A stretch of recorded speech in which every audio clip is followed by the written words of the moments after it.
Saya Pendeta HKBP Parulohan, Resort Parulian. Di pagi hari ini menyapa Bapak Ibu serta saudara-saudara sekalian, salam sejahtera bagi kita semua. Sebelum kita mendengar dan merenungkan firman Tuhan di pagi hari ini, marilah kita berdoa.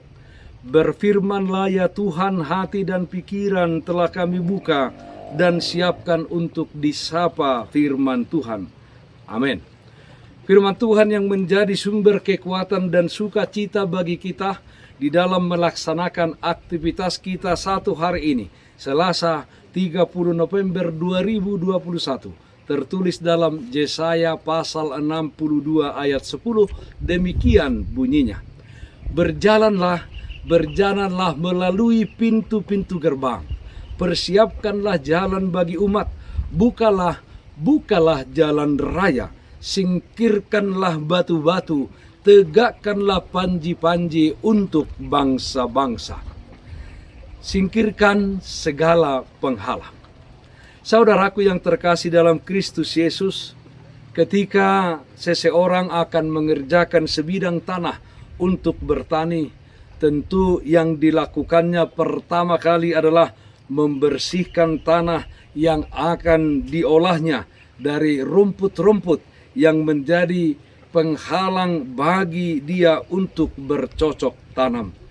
Kemudian dia mencangkul tanahnya dan membuatnya sedemikian rupa.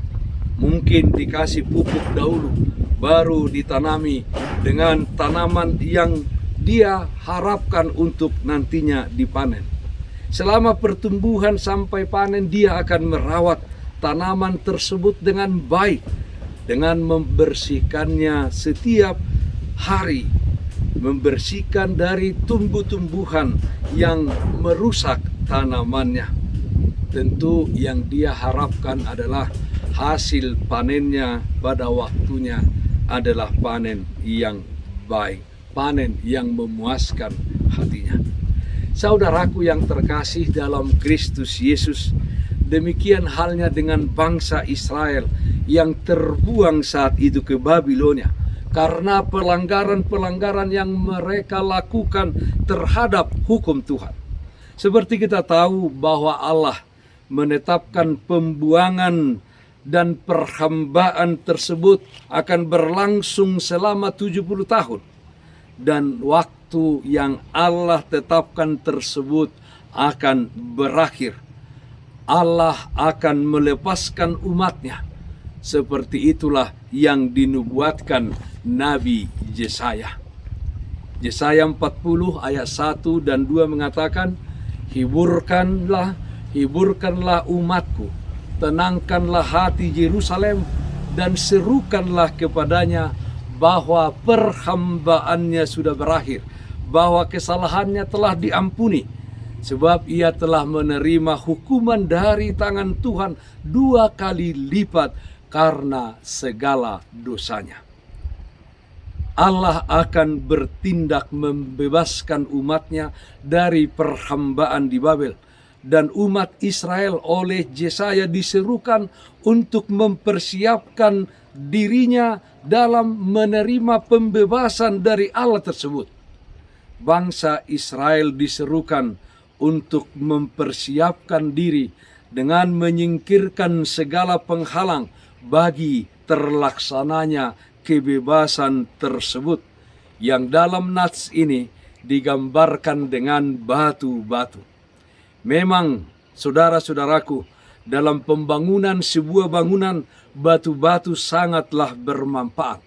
Tetapi di dalam melakukan perjalanan, batu-batu atau jalan yang rusak dan yang berbatu-batu bisa menjadi penghalang bagi kita untuk sampai pada tujuan. Artinya, bangsa Israel yang akan menerima anugerah kebebasan dan keselamatan diserukan Nabi Yesaya untuk menyingkirkan dan menghilangkan segala perilaku dan tabiat yang menghalangi Allah bertindak untuk membebaskan mereka. Sebaliknya, bangsa Israel harus menegakkan panji-panji untuk bangsa-bangsa di sekeliling mereka demi kemuliaan Tuhan. Yesaya 62 ayat 2 mengatakan, maka bangsa-bangsa akan melihat kebenaranmu, dan semua raja akan melihat kemuliaanmu, dan orang akan menyebut engkau dengan nama baru yang akan ditentukan oleh Tuhan sendiri. Saudaraku yang terkasih dalam Kristus Yesus, manusia saat ini diperhadapkan dengan berbagai-bagai persoalan hidup, baik persoalan hidup yang semua orang menghadapi, seperti krisis ekonomi saat ini karena dampak dari pandemi COVID-19 ini, sampai juga pada perubahan sifat dasar manusia yang saat ini cenderung untuk lebih mementingkan diri sendiri dan tidak peduli akan orang lain. Kita juga mungkin diperhadapkan dengan persoalan pribadi kita masing-masing yang berhubungan dengan pekerjaan kita, persekolahan atau perkuliahan kita, bahkan persoalan kita di tengah-tengah keluarga masing-masing. Allah akan membebaskan dan menyelamatkan kita dari berbagai persoalan hidup yang kita hadapi. Allah akan melakukannya di dalam kehidupan kita. Saudaraku yang terkasih dalam Kristus Yesus, sama seperti seorang petani, seperti cerita di atas tadi, yakni mengharapkan hasil panen yang baik, tentu dia harus mempersiapkan lahan untuk bertani dengan baik dan merawat tanaman tersebut sampai waktu panen tiba.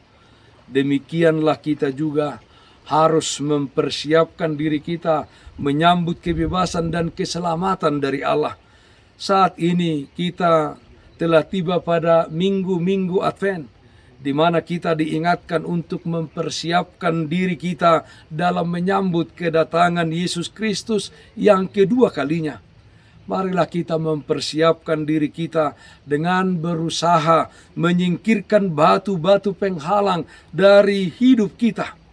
Kiranya dengan pertolongan Roh Kudus kepada kita diberikan kekuatan yang memampukan kita untuk terus berjuang menyingkirkan batu-batu seperti apapun bentuknya. Mungkin batu-batu itu adalah kesombongan, sifat egois kita, kemalasan, konsumerisme, dan lain-lain sebagainya yang adalah perbuatan yang tidak disukai oleh Tuhan. Dengan hidup di dalam firman dan hukum Allah, berkat-berkatnya akan dilimpahkan atas kehidupan kita. Singkirkanlah segala penghalang dan berjalanlah di jalan yang Allah tunjukkan untuk kita jalani. Yohanes 60 ayat 1 mengatakan, bangkitlah, menjadi teranglah, sebab terangmu datang dan kemuliaan Tuhan terbit atasmu. Sebab sesungguhnya kegelapan menutupi bumi dan kekelaman menutupi bangsa-bangsa. Tetapi terang Tuhan terbit atasmu dan kemuliaannya menjadi nyata atasmu. Amin. Marilah kita menyanyikan Bukende 518 ayat 1, Marsinodang dibain Yesus. Marsinondang di ban Yesus, asini rohanai, jalahi tado disuruh, asa tapaboai, tapagalak palitota, tapati urdalani, ai torop do penalilu, sai hatop mamulaki. Marilah kita berdoa. Dialah Bapa dalam surga, terpujilah nama Tuhan atas kasih setiamu yang senantiasa menyertai kehidupan kami. Kami memohon kuat kuasa Roh Kudus-Mu Tuhan, supaya kami dimampukan untuk menyingkirkan segala batu-batu penghalang-penghalang untuk menerima berkat Tuhan. Hati kami yang dipenuhi dengan dosa, dengan kedengkian, kiranya kami bersihkan itu, supaya kami semakin dekat kepada Tuhan. Kami sungguh-sungguh menantikan kedatangan-Mu di dalam kesiapsediaan yang penuh. Ya Bapa dalam surga, kami serahkan kehidupan kami ke dalam tangan pengasihan Tuhan. Yang sakit Tuhan sembuhkan, yang berduka Tuhan berikan penghiburan. Dalam satu hari ini, kami serahkan kehidupan kami ke dalam tangan pengasihan Tuhan. Kiranya dalam setiap aktivitas kami jangan melakukan yang tidak sesuai dengan kehendak Tuhan, tapi kami berjalan di jalan yang Tuhan tunjukkan. Terima kasih Bapa dalam surga, dalam nama anak-Mu Tuhan Yesus Kristus kami berdoa. Amin. Kasih karunia Tuhan kita Yesus Kristus, kasih setia dari Allah Bapa, serta persekutuan Roh Kudus, itulah yang menyertai-Mu hari ini kekal sampai selama-lamanya. Amin. Bapak Ibu, saudara-saudara, taatlah akan protokol kesehatan. Memakai masker, mencuci tangan dengan air yang mengalir, memakai sabun, menjaga jarak, menghindari kerumunan. Dan yang terutama, jangan lupa berdoa kepada Tuhan. Salam sehat, tetap semangat. Tuhan Yesus memberkati kita semuanya. Shalom.